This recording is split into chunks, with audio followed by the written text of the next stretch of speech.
আজ আমি ডক্টরের কাছে গিয়েছিলাম। ডক্টর আমাকে প্রতিদিন রাতে 10টায় ওষুধ খেতে বলেছে। এখন আমি প্রতিদিন 3 ঘন্টা আগে ওষুধ খাচ্ছি।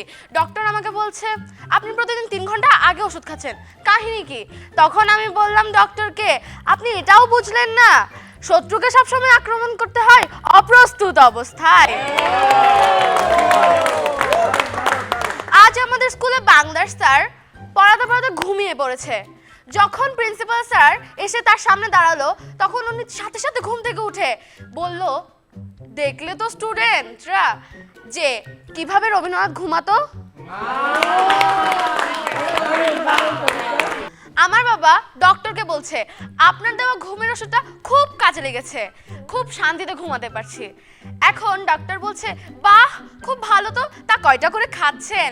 তখন আমার বাবা বলছে আসলে আমি তো খাচ্ছি না, আমার বউকে খাওয়াচ্ছি।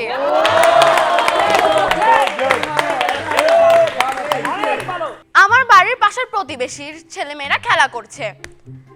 রহমান সাহেব বলছে ফুটবল খেলছো ভালো কথা, কিন্তু আমার গাড়িতে যেন না লাগে।